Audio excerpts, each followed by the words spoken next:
And now, right to your host of this House of Musicians, Barry Smith.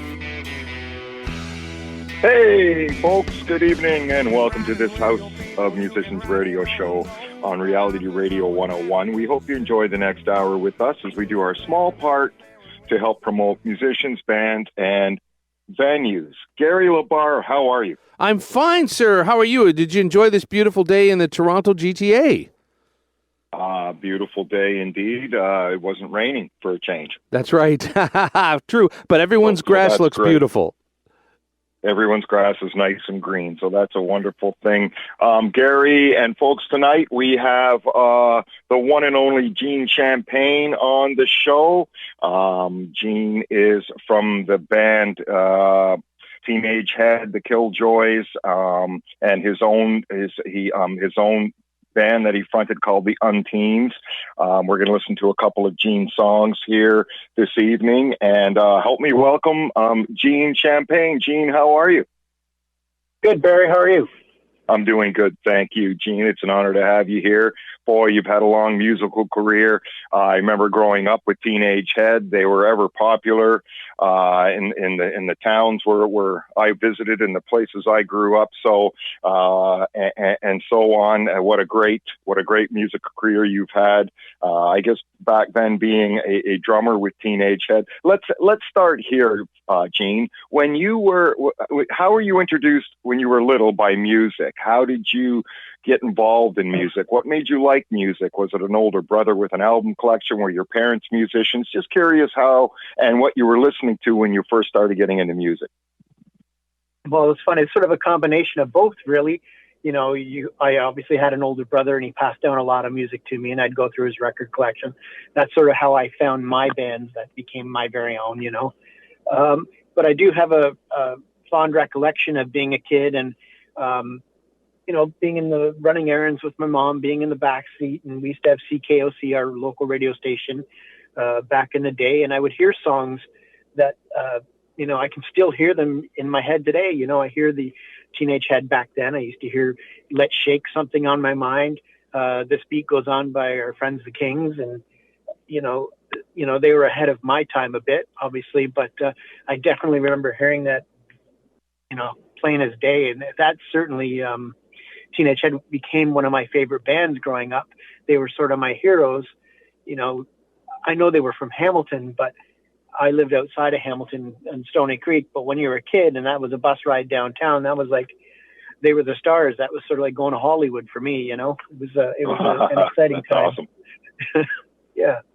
Absolutely. And how old were you when you thought you saw it, or when you saw Teenage Head? How old were you, do you figure? When I finally got to see them in the clubs, oh geez, I don't know, probably just of drinking age or a little bit under. But yeah, I remember seeing them in clubs and was just absolutely blown away. Just they were right there in front of me, just loud and huge and magnificent. And of course, Frank was just the best front man you could ever imagine. So exciting. You know, I remember one time my brother brought me home some drumsticks from a Teenage Head show when I was a kid, and couldn't believe I had Nick sticks, you know. Funny how everything kind of comes full circle, you know.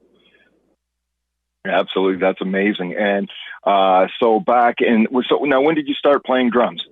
Like, how old were you when you first start playing drums? I was 11 years old when I started playing drums, and my very first band was with the with the guitar player from the Killjoys, which was my sort of my first big band when we were signed to Warner. But we had a young band back then, you know, when we were in school, and kind of wrote our own songs. He was a little older than me, but we were 11 years old writing songs, and I remember being 11 and playing a festival with Tom Wilson when he was a teenager at an arena park somewhere. That was the first time I got to meet him. So that was my meager beginnings. And I remember I wanted to play drums because, believe it or not, I remember from Partridge Family, Chris was playing drums, the Blue Sparkle Kit, and I was like wowed by that. And I thought, if he can play it, I can do this. That's what I want to do. So my mom got me into lessons really early on, and that was my first introduction to drums. Yeah, and how old were you when you had your very own first drum set? 11. Oh, 11. So you did have a drum set at 11. That's amazing. I did. Yep, I did. And your folks just were like, okay, play them whenever you want? Yeah, they were actually set up in their bedroom. That was the biggest room at the time. And, you know, I could go up there and play whenever I wanted, and the neighbors sure got to know me. In my house, too, at the beginning, sort of became where band practices kind of happened. I remember one time we practiced outside, got told to shut up. I remember that. Every kid goes through that probably. And back inside the house we went. Back inside the house you go. Now you have this drum set. You were doing maybe a mall thing you said you did when you were very young. What about your first, let's call it a big gig, maybe more than 50 people? You remember that first gig? More than 50 people.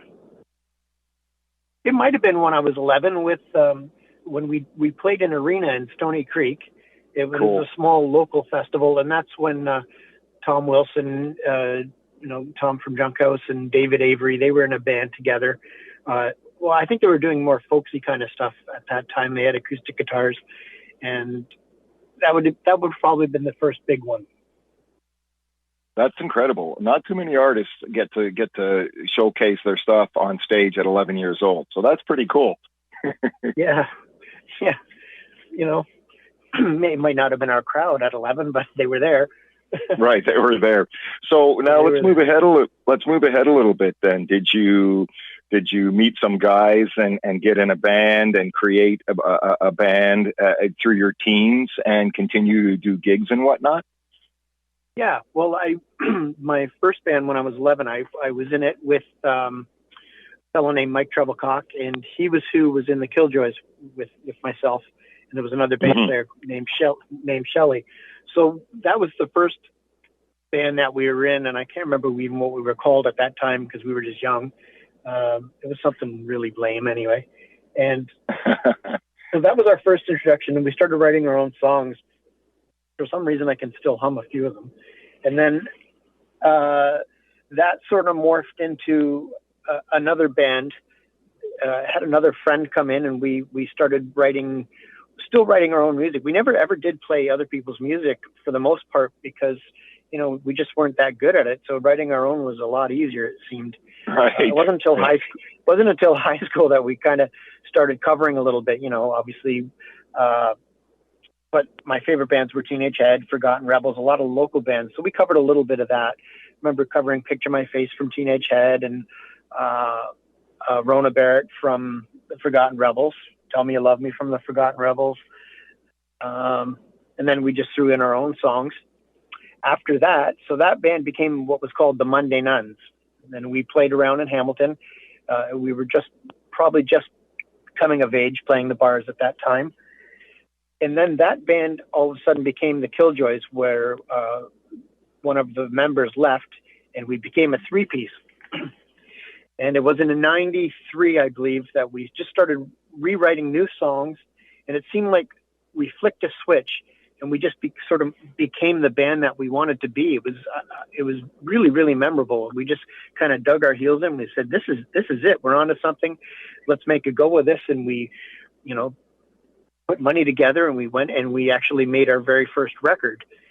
Well, that first record we did in Hamilton on top of a shoe store on John Street. And I remember we used to have to stop between takes because you could hear them hammering downstairs and be like, "Okay, you ready? Let's go."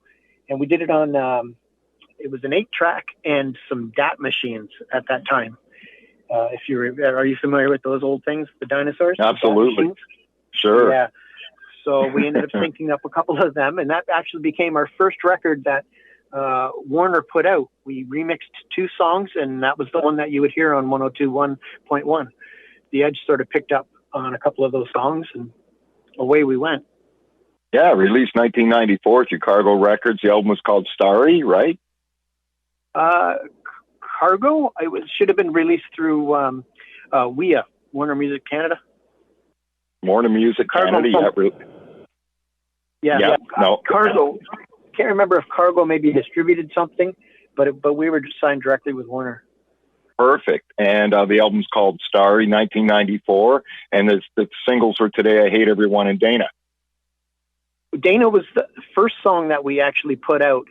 Okay. And it was a song that I think got us signed because we ended up, there was some sort of contest that was going on. And so it would get played a little bit on CFNY. And the kids really took to it. And there was all these call-in contests. And I can't remember what the prize was, to be honest with you. I think you got a show somewhere. And we ended up, that drew the attention of Warner. And we did an in-store at that time. And both the president and the A&R guy were at that in-store, and instantly we got a deal from that. That's amazing. So subsequently, the real first single that came out with Warner would be Today I Hate Everyone, and that was the one that really launched our career because that just the title alone stuck with people, and it just took off because back in the day, everyone wore the band T-shirts, and we had one with the Hot Wheel logo. That was our logo at the time. And Today I Hate Everyone on the back. And that shirt just sold like crazy, and we would see it everywhere we go. And we just did a reissue of it not too long ago, actually. Yeah, that's pretty cool. I remember those old Teenage Head shirts. And most of them were white. I think guys were wearing them and girls were wearing them. Mike Treblecock was also nominated for a Juno Award with Antone Moonin in 1994 for Best Album Design for that album cover. For Starry, yes, that's correct. For Starry. That's pretty cool. Yeah, we didn't see that coming. That was amazing. That was our first introduction to the Junos. I bet. The band, you guys were also nominated for Rock Radio Award for Independent Artist of the Year, so that's very impressive. Thank you. How long did you tour with the Killjoys? How long did you guys tour for? I'm going to say from 93 until late 99. Right. Our last record came out in 98, I believe, and then we finished touring in 99. And at that time, we had just had enough. We were touring like crazy. We kind of wanted out of our management. We wanted out of our record deal. And when the tour was over, we just kind of got out of the van and said, see ya. We just went. Yeah. We just went our own ways. We didn't break up. We didn't do anything. We just went home. It was crazy. And then we never actually officially broke up. We just kind of went off and did some other things. Mike put out his own solo record. I ended up starting another band. Well, I wanted to keep playing, so I started a band called Junior Achiever. I wrote some songs at home and had some guys that wanted to play and actually do it as a band. So that's what we ended up doing. I sold all that music to Degrassi and some television, and they ended up buying most of it, which ended up funding the CD. Fast forward, a label in Japan contacted us, and they wanted to put it out. And we're like, okay, sure, this is great. This is all during when MySpace was happening, and we had a ton of followers because of it. It exploded because we had our music in television on Degrassi, and that show was just crazy, has a crazy following. So we would see people messaging from California. We could tell where it was airing because there'd be pockets. California, you guys coming? Are you guys coming? And seeing Indiana, are you guys coming? Are you guys coming? And we didn't really have our record even ready at that time. It just happened so fast. But Japan wanted to put it out. So we said, okay, let's do it. They put it together. As we were mixing it, we got another contact call us from there, and they said, we want you to come over. And we're like, what? Okay, this is amazing. And as luck would have it, they put us with a band that was like the Japanese No Doubt. They were sort of a ska band, and they were huge in Japan. And they wanted us to come over. So our first introduction was playing to 2,000 seaters. So we went over and we went up one side of Japan with those guys, and then we came back the other side doing our own club shows. And then a year later, we had them come up to Canada, and we kind of hosted some shows with those guys. It was just surreal. You can imagine how surreal that would be for everything to happen that quickly as well. That's just amazing. It is. Like I was saying earlier, with the internet and whatnot, the reach is pretty incredible these days. It sure is. Let's do this. We're talking about the Killjoys. We're talking about their first album. We're talking about you guys touring in Japan. Let's do this. Let's play a Killjoy song. We'll come back and talk about it. How does that sound? Sounds good. Perfect. Folks, I have Gene Champagne on the show this evening. Amazing drummer, singer, frontman to his own band, the Unkeens. Right now we're going to listen to a Killjoy song that he was involved with, the Killjoys band, from a very young age.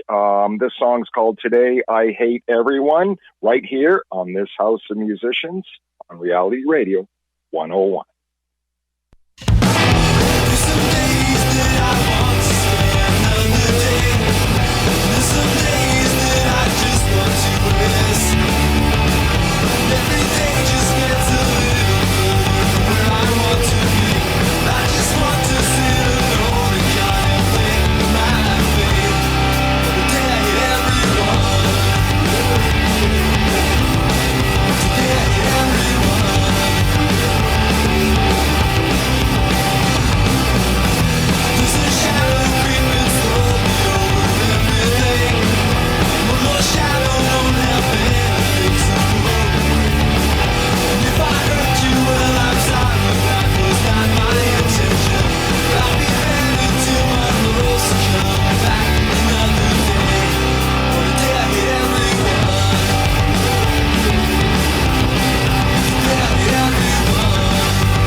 Hey, fine listener, we have Gene Champagne on the show this evening.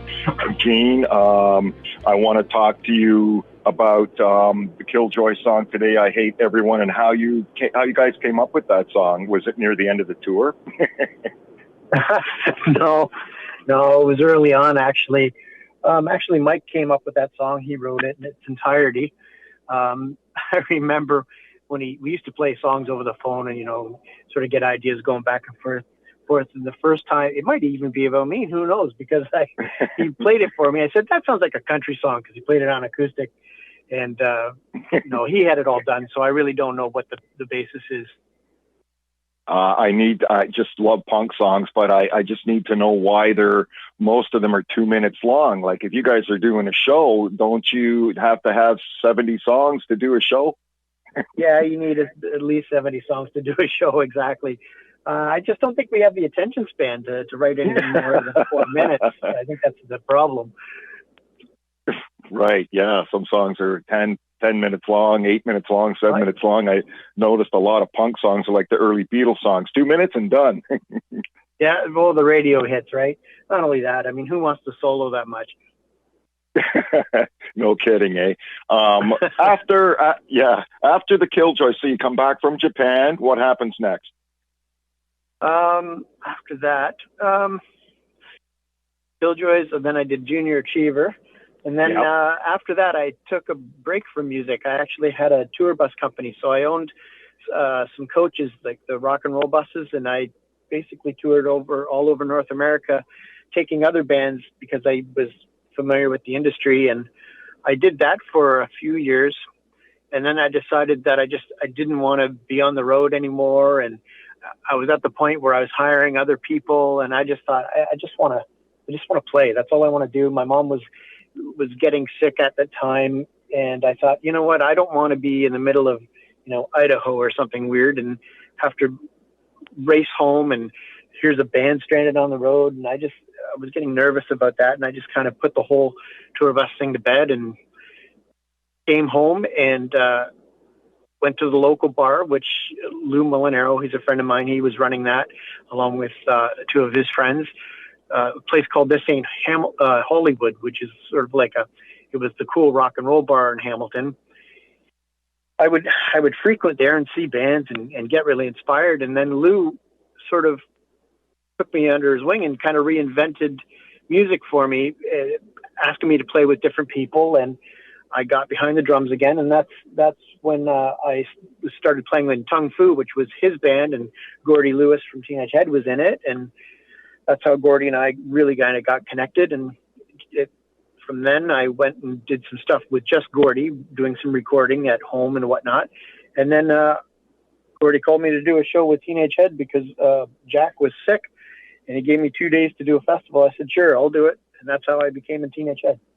That's amazing. So now here you are, you're younger, they're your idols, Teenage Head, you're going to see them at bars. You end up, your brother ends up bringing you home drumsticks from the drummer, and now you're the drummer for Teenage Head. That had to be pretty darn cool. It was very cool. Well, a bit in the 90s when we were doing the Killjoy thing, we had played with Teenage Head a couple times, but Gordy was also a fan of our band, which was kind of cool. So we'd do some shows, and Gordy would be there. He'd be there with his son, and we'd see him side stage. And so I knew him a little bit back then, just from being in the community and saying hi and whatnot. And yeah, so it sort of became unreal that here I am playing the songs that I grew up listening to. It was a really easy transition because I kind of knew them all. Those songs are pretty stuck in your head. Yeah, you'd almost have a lot of them memorized due to, like you say, listening to them when you were younger. So you kind of had a head start there. Absolutely.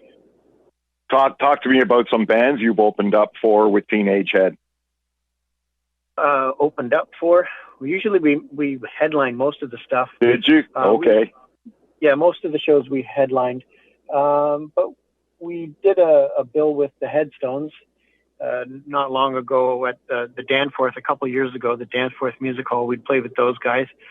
They were friends as well. I was friends with the Headstones back in the Killjoy days and the Teenage Head days. But mainly, a lot of the clubs, we headline them all. That's great. And I think we prefer the clubs, actually, because you're sort of more in control. It's more your own night. Yeah, the big stages are great, but there's something to be said about just having your own night. The setup's easy. When you're loading in, when you're loading out. Just easy peasy, and it's more intimate. It's your people, you're not winning over other people or annoying people. It's just your show. Absolutely. Well, you were talking about the Headstones. We had Dale Harrison on the show. What a wonderful guy he is, drummer as well. Oh, yeah. Dale's a good friend. He was with them during our whole time when I was in the Killjoys, and we always kind of got in trouble with those guys. Dale was always awesome to me. Yeah, awesome guy, complete gentleman on the show. Let's talk about the last time you played with Teenage Head and what happened after that. What you went into after that? Well, we had been, for the last, I'm going to say 4 years or so, we had been doing lots and lots of clubs, lots of our own dates. We were doing tons of festivals. Everything was going great. We had reissued all their early records. So their first record was reissued. A compilation, Fun Comes Fast, was put out with Warner. Universal put out Tornado.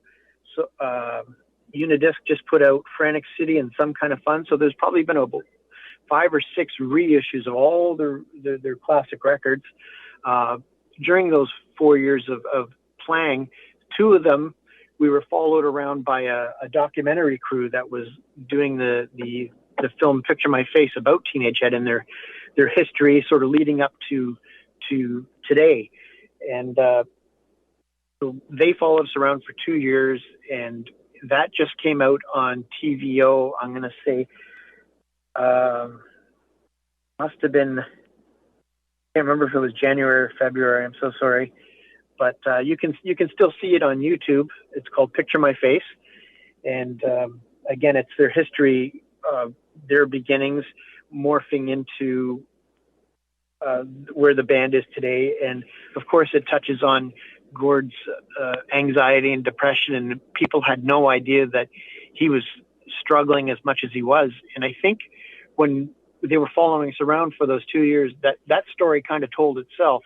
I mean, they were probably thinking they're going to talk about a cult style band that had been around for 40 years. And, people probably thought it might be stories about, sex, drugs, and rock and roll, but it really wasn't the story that was there to be told. It was to talk about the history and the great loss that band has had, and how it's affected Gord and the person that he is today.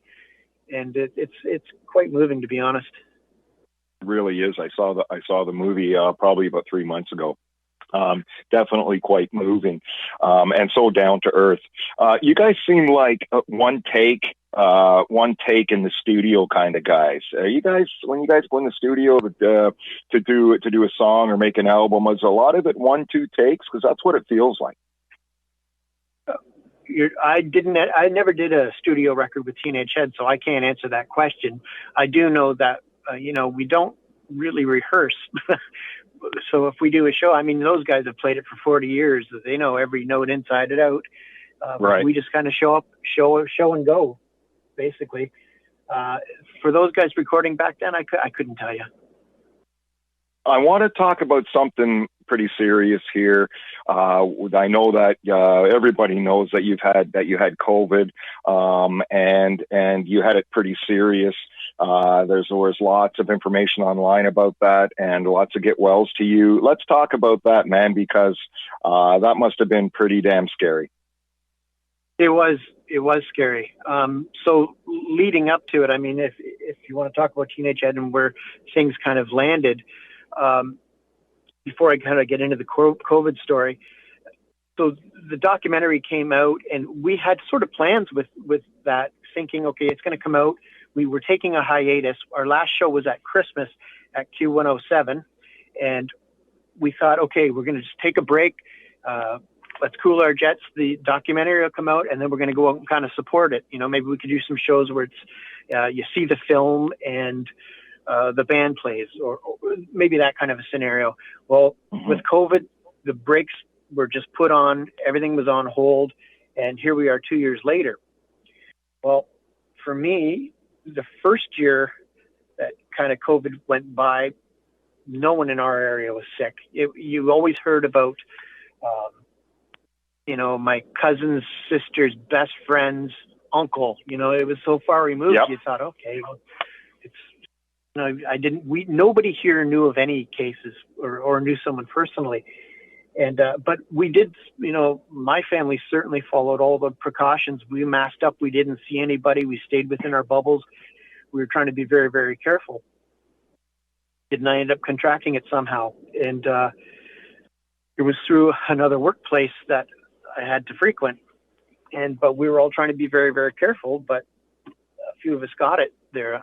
And it hit hard, and it hit really, really fast. At first, I thought it was maybe just a flu. And my wife, I was sick for a whole week, and I mean, I couldn't move. And she says, okay, she thought I had COVID, but I tested negative. And she says, you got to get to the hospital. I don't think I can take care of you anymore. You're dehydrated. So I agreed to go. I thought I had a flu because my test was negative. We went to the hospital, did another test, still came up negative, but they were giving me IVs, took my x-ray, and they said, we have to keep you. There's definitely some pneumonia going on here. And the one disease expert said, I'm going to treat you as if you have COVID, because I think, and I know that you do, it's not on paper. So I had been in the hospital for, I don't know, a couple of days, and I was in a They put me in a room in emergency. Then they put me up in a ward. By that point, I was on oxygen. That wasn't lasting very long. And then I remember they came and got me and took me to the ICU where they had to put me on like a high flow oxygen because the wards just couldn't carry that kind of air. They put me down there, and then my memory's not very good because I was pretty out of it at this time. But then they wanted to intubate me, which means ventilator. So that's where I ended up for 8 days. I was on a ventilator. And wow. I didn't even know until my wife told me afterwards. She says, you're on a ventilator. I said, well, how long was I gone? She said, 8 days. Didn't feel like that. I mean, of course, it was just like a dream, but it was pretty messed up. There was a lot of hallucinations, a lot of nightmares, a lot of delirium. It was really, really unpleasant. I bet it was. I bet it was very unpleasant. And then, excuse me, did you start feeling better again after 8 days? After 8 days, when they take the tube out, you sort of have to do the reverse process. It's not like you take the tube out and you're breathing and you're on your own. All of a sudden the tube comes out, you're out of it, and the stuff that comes out of you, not to be too graphic, but just the gunk and everything. And then they put you on the high flow oxygen again. And they ram the air as hard as it's going, and it's actually really, really uncomfortable. It's still hard to breathe because they're putting so much air in you. And that seemed to last forever. I don't know how long that took. And then gradually they would bring it down and bring it down. I was still pretty sedated, still having hallucinations at this point, still coming out of it, still being medicated and treated with what do you call it, steroids and whatnot. But they wasted no time and, putting me in a crane and lifting me up and getting me in a chair and sitting upright and just trying to get me moving because, being out, I had lost like 30 pounds. I couldn't walk. I couldn't do anything. I couldn't talk because it took a couple of days to get my voice back. My wife, she was able to actually get in to see me, but not in my room. I was still in ICU and she was just suited up. I could hardly tell it was her, and she would wave at me through the window. And we actually texted through the glass a little bit, but I had to go back to bed. I was pretty tired, and that's sort of how that worked. Yeah, and then keeping up with me. Yeah, well, I mean, geez, it's such a scary thing, bud. And we know a lot of people got COVID, certainly not as bad as that, and some worse, obviously. But hey, man, glad you got through it. And I'm sure you're quite happy to be back at home and looking forward to being back on the road again. I mean, that's just amazing. Oh, thank you. Yeah, I'm definitely looking forward to getting some playing in and getting back to it if the world ever gets back to normal here. I know they are in the West Coast a little bit, but it'll take some time, and hopefully we can here. I just got to get sitting down and seeing if I can get through a set. I should be able to. In my head, I can. Yeah. I'm just going to take it easy and see if I can get through an hour, And you still definitely have some time before, the concerts start happening and the club scene starts really rocking again. I think it's going to be a little while before that. So you still definitely have some time. But again, glad you came out of it. It must have been very, very scary for you and your family, no doubt about it. And now I know that you're double vaxxed. So we pretty much say that you're out of the woods because you're double vaxxed. Yeah, I'm hoping that, I don't catch it. I have friends that, I have one friend in particular in the U.S. that was actually a breakthrough. He's got COVID and he was double vaccinated. And someone else just told me a story today that he knew someone that was double vaccinated and got it as well. Now, hopefully, that just keeps us out of the hospital in the same situation I was in. I mean, if I get sick and it's flu-like, hopefully I can live with that. I don't want to ever go through what I did, that's for sure. Oh, but no, I will tell you, the Canadian music industry, I had so many people reach out from the local level right to the international level. The outpouring of messages and love and prayers, it was absolutely incredible, and I can't thank everybody enough for that. In a weird way, I became a poster boy for COVID for the music sector. I had one guy telling me, he says, you know what, you were the guy. And hopefully my situation urge some people to go out there and look after themselves and, take the shot, because I believe in it. I really, really do. Yeah, and I think a lot of people paid attention to when the first post came out that you were in the hospital with it. A lot of musicians and people in your community took attention to that, and like it was an eye opener for them. I'm 100% sure. I think so. Yeah, you're right. And the thing that I need to stress to people is, I thought immediately people were going to think, well, you must have had a precondition or something, but I was never sick. I was never sick. My doctors even told me there's no other conditions. You have no other conditions. You're very strong, and luckily you have a very strong heart, and that's what got you through this. So I don't want anyone to think that, I had something within me that just was another problem. It wasn't. It hit me, and something in my body seemed to like that virus, or I don't know, it liked me. But it was awful, and I don't want it to happen to anyone. No, I bet you don't. It's definitely just took over inside you. So that's we're just happy that you're back, and like I said, look forward to seeing you playing out on the scene again. I have an email from Adam. Adam says, "Good evening, gentlemen. Is Champagne really Gene's last name? Just curious. Thanks." Yeah, it really is. I know it sounds like a bad lounge singer, but yes, it is my last name. Hey, there you go. It works. Let's talk about, I want to talk about the Unteens. First of all, I want to talk about the name of the band. I think I have an idea of why it's called the Unteens, but I could be totally wrong. Then we'll play a song. So talk to me about your band. I know you're the singer in it. You're the front man. It's your band. And we'll play a song that was released in 2019. Sure.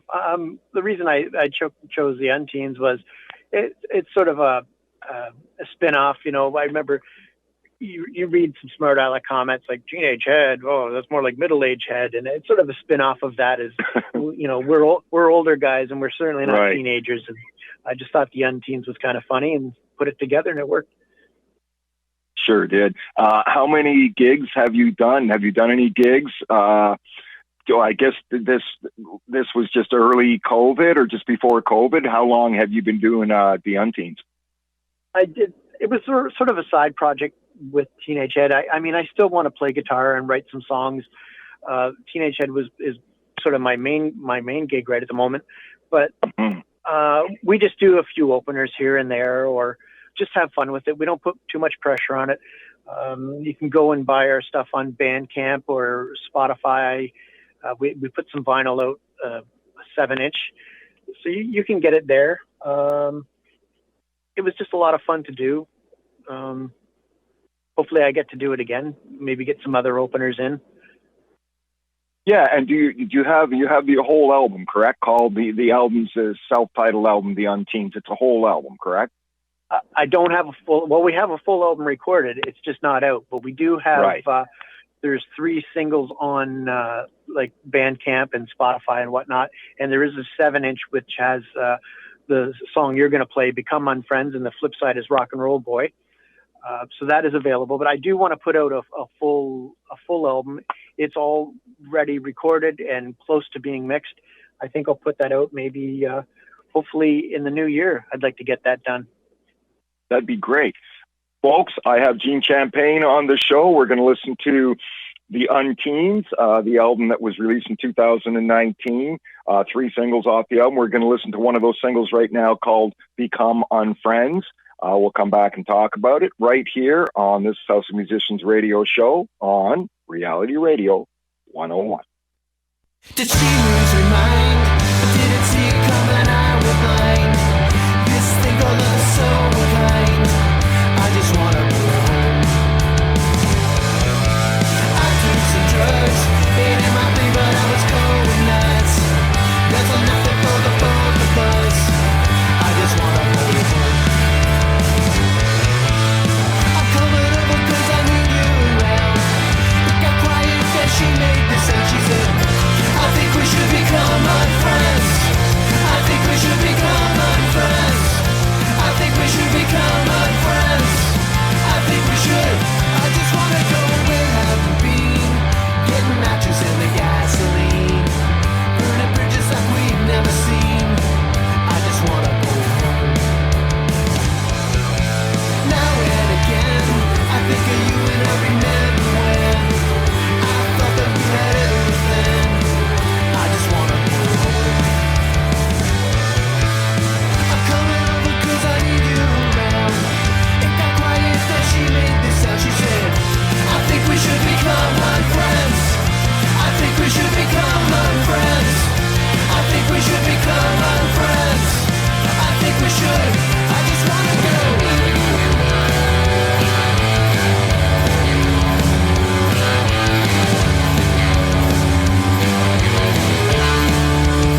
Hey, welcome back, fine listeners. I have Gene Champagne on the show this evening.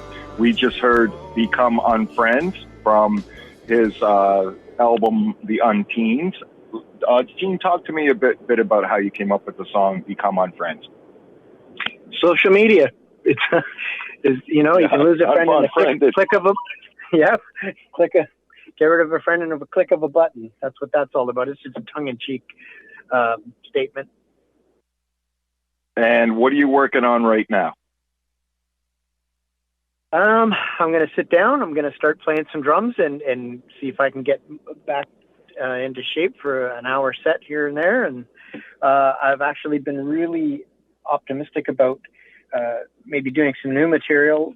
I don't know how I'll put it out. Unteens, maybe just solo myself. Maybe I'll play everything. I don't know, but I just seem like I really want to be creative, and I've got to get some ideas out of my head. So pen to paper and hit record, and away we go.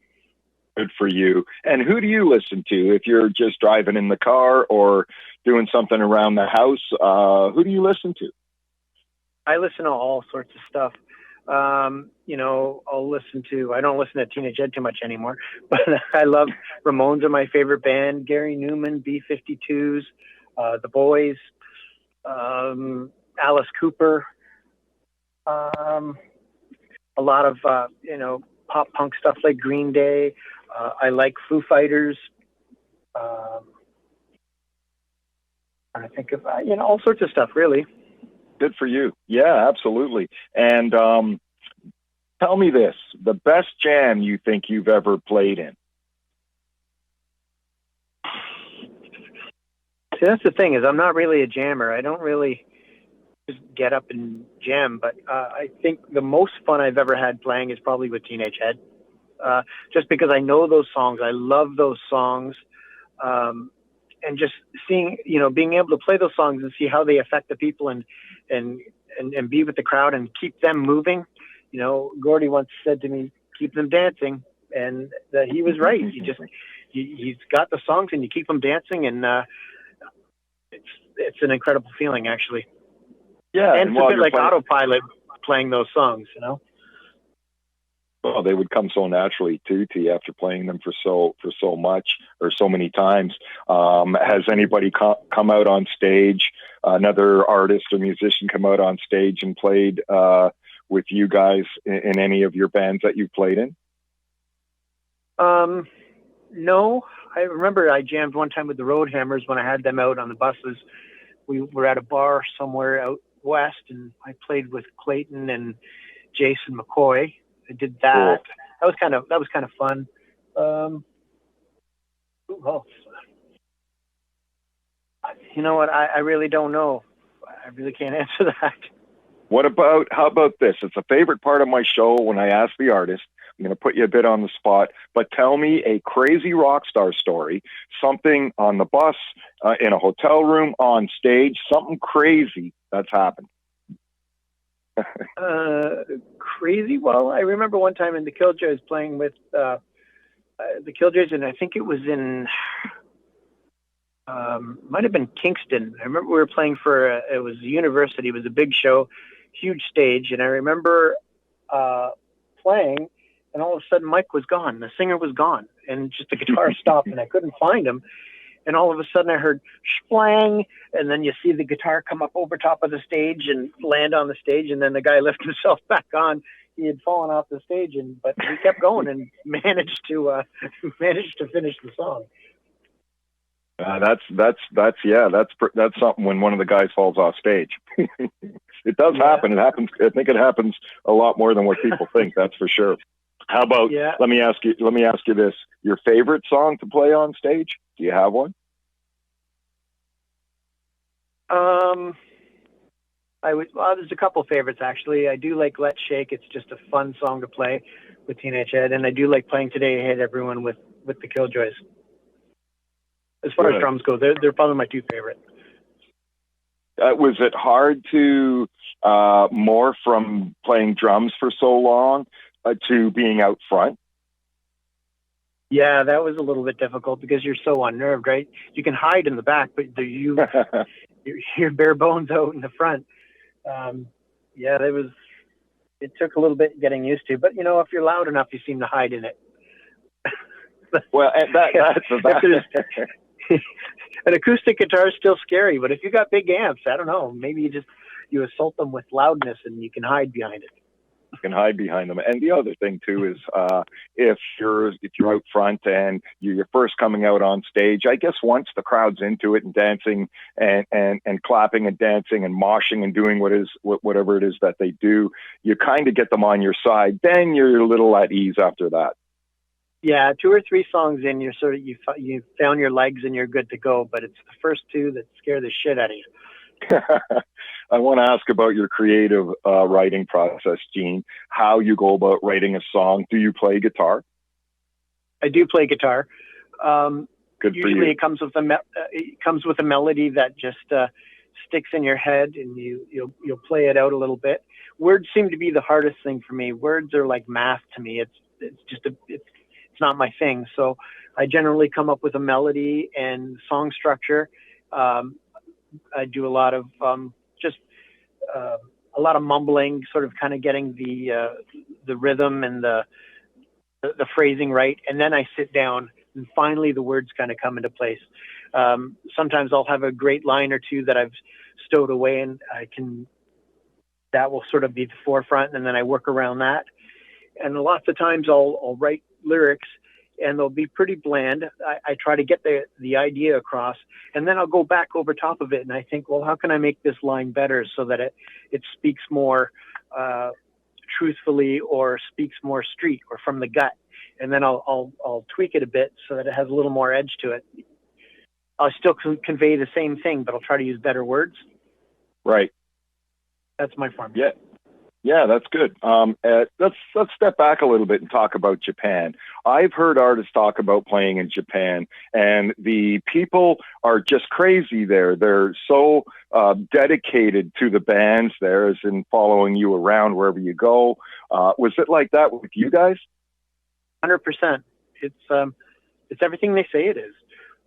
When we went over there, you have to realize that was sort of like the first thing that I did. I'm fronting a band at this point, and so coming away from the Killjoys, that was the first real big show that we did. So we go over to Japan, where our first show's in front of about 2,000 people, and we had an intro where it was the bubblegum classic Chewy Chewy. So that would kind of morph in. There would be all these radio sounds. It would be Chewy Chewy, and then we'd play Chewy Chewy over top of it, sort of our version. Before we even hit the stage, they were losing their mind. There was people waiting for us, obviously, to sign their records at every show. People wanting to take our pictures, and it was crazy. And the thing about the audiences there is when you see people clap a line, let's say at a show here, you might go pop pop pop pop pop pop. Well, over there, they can do anything back to you. So you can make it complicated and go pop pop pop pop pop pop pop pop pop, and they'll just get the swing and the feel of it, and they just do it back to you. You can do anything, and they just nail it. It's pretty incredible. Well, it had to be an incredible experience. I'm sure. Was that the first time you'd been over there? It was. Definitely love to go back. Yeah, and the food and everything would be so much different. I mean, the whole culture is so much different than North American. Absolutely. It was probably my first bit of culture shock that I've ever experienced. Yeah, no doubt at all. Well, that's great that you got to experience that. There's a segment of the show that I like to do, Gene, called, well, Gary Labar, what do you think? Gene, I wasn't a lot very familiar with a lot of your stuff because I was born and raised in the States, and I only immigrated here about a decade ago. So, but from what I've heard, I love it. It's great. Your drum playing is very, very, very tight, and I love that because kick and snare, really good. Your drum fills are not overpowering or anything like that, and you're playing for the song. And I think you guys, you write really good songs, but what keeps that backbeat, that rhythm going, is a lot of musicians tend to overplay, especially drummers. And if you're a prog rock band, that's one thing. But what you guys do, I just love your style. And so, good luck with everything. And I hope you continue to be well as well. Thank you so much. You picked up on all the things that I actually think about when I'm playing. So to hear you say that back to me is quite an honor. I do believe everything you say. I do believe in playing the song, not just playing the beat. And I do think that there's space for putting the right fill in when it's warranted. Keeping time and keeping it moving is first and foremost. Absolutely. I love it. And, again, good luck with your health. Thanks for sharing that story with us, because that's quite a personal feat. And, I'm sure all the listeners around the world listening really appreciate that. Well, thanks for letting me tell my story. And I hope that, people take it a little bit serious. I still respect everyone's opinion. If they don't want to do a vaccine, I totally get it. I understand. But I would just hate for someone to have it sneak up on them like it did me, and maybe not come out of it, or maybe be so sick to the point that they do have lasting long haul symptoms. I'm lucky enough that I didn't, but I have friends that weren't as sick as me, and they do have cognitive issues, memory loss, some issues like that. Yeah, for sure. Yeah, well, what an advocate you are for the musical world and your musical community. Like I said, I think it opened up an awful lot of eyes. A lot of people are close to you in the sense musically, and I'm sure your family, of course. Let me ask you one more question before we go, Gene. If you had any advice to give any upcoming musicians, what would that be? Don't give up. Just keep going, and try to surround yourself with good people. And it's sure a lot easier to have a team of people doing it with you, with the eye on the same prize. Going alone, that's one thing. But when you have people that are all focused and they all have a little bit of a job to do, you can get so much more done. And don't stop. Just keep going until you find yourself. Like I said earlier with the Killjoys, it was one day we just found it, and it was like somebody flicked a switch. And I think you'll eventually find that spot.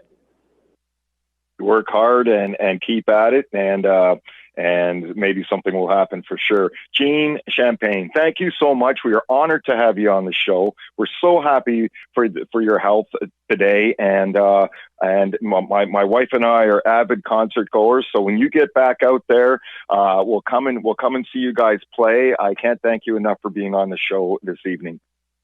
Well, thanks so much for having me. I really had a lot of fun talking to you guys.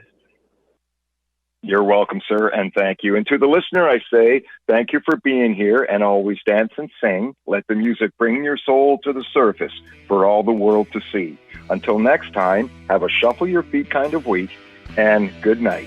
You've been listening to This House of Musicians on Reality Radio 101.